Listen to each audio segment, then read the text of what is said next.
30 তারিখের ওই পারে যাবে না। 6 সংস্কার কমিশনের দেয়া প্রস্তাব নিয়ে জাতীয় ঐকমত্য কমিশনের দ্বিতীয় দফায় সংলাপ হবে বিষয়ভিত্তিক। গত 20 মার্চ থেকে 19 মে পর্যন্ত 43টি অধিবেশনে সংলাপ করেছিল ঐকমত্য কমিশন। হাসান ওয়ালি, সময় সংবাদ, ঢাকা। প্রধান উপদেষ্টার সঙ্গে বৈঠক শেষে সার্ভিস একাডেমির সামনে ব্রিফ করছেন এনসিপির আহ্বায়ক নাহিদ ইসলাম। সরাসরি যাচ্ছি সেখানে। একসাথে আমরা তখন নির্বাচনের তারিখটি যাতে সরকার ঘোষণা করে আমরা সেই দাবি জানিয়েছি এবং জুলাই সনদ হওয়ার পরে আমরা আমাদের দলীয় মন্তব্য জানাবো যে কোন সময়ে নির্বাচন আমরা চাচ্ছি। আর সর্বশেষ আমরা নির্বাচন কমিশনের কথা বলেছি, যেটা আমরা এর আগেও বলেছি যে আমাদের একটি সুষ্ঠু নির্বাচনের জন্য আমাদের সবচেয়ে গুরুত্বপূর্ণ বিষয় হচ্ছে নির্বাচনী ব্যবস্থার সংস্কার, নির্বাচন নিয়ে যত সংখ্যক আইন, নির্বাচন কমিশন সংক্রান্ত যে আইন, সেই আইনগুলো সংস্কার করে এই নির্বাচন কমিশন পুনর্গঠন করা। এবং নির্বাচন কমিশন এখন যে প্রক্রিয়া চলছে সেখানে আমরা আস্থা রাখতে পারছি না, নিরপেক্ষতা প্রশ্নবিদ্ধ হচ্ছে।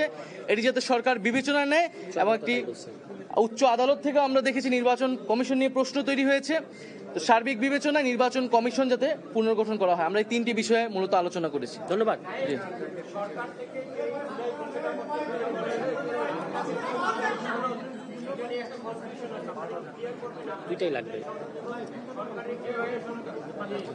জুলাই ঘোষণাপত্র হচ্ছে এই জুলাই গণঅভ্যুত্থানের যে ইতিহাস, কোন প্রেক্ষাপটে জুলাই গণঅভ্যুত্থান সংঘটিত হয়েছিল, জুলাই গণঅভ্যুত্থানের অঙ্গীকারনামা এবং আকাঙ্ক্ষা, সেটার একটা ঐক্যমতের দলিল, যেটা মূলত ইতিহাস বিকৃতি ঠেকাবে এবং এই জুলাই গণঅভ্যুত্থান এবং শহীদ আহতদের একটা সাংবিধানিক স্বীকৃতি দিবে, কারণ এই ঘোষণাপত্রই পরবর্তী সংবিধানে কিন্তু সংযুক্ত হবে। আর জুলাই সনদ হচ্ছে আমাদের রাষ্ট্র কাঠামোর যে সংস্কার, যে কোথায় কোথায় আমরা সংস্কারগুলো করব এবং সেই সংস্কার যাতে পরবর্তীতে অব্যাহত থাকে, বিচারের বিষয়টা যাতে আমাদের অব্যাহত থাকে, সেই বিষয়ের একটা ঐক্যমতের দলিল। ধন্যবাদ। সরাসরি যুক্ত ছিলাম ফরেন সার্ভিস একাডেমির সামনে থেকে। এবার কোরবানির পশুর হাটের খবর।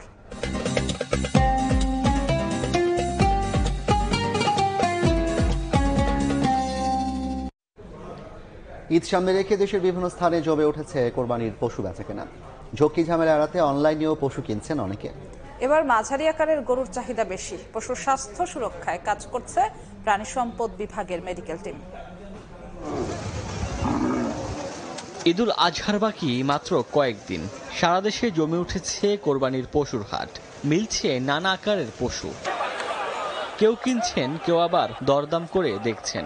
অনলাইনেও চলছে পশু বিক্রি। এবার মাঝারি আকারের গরুর চাহিদা সবচেয়ে বেশি। দাম বলা পার্টি নাই, হাটের লাইসে তার মানে তাই লোক করা হয়ে আছে।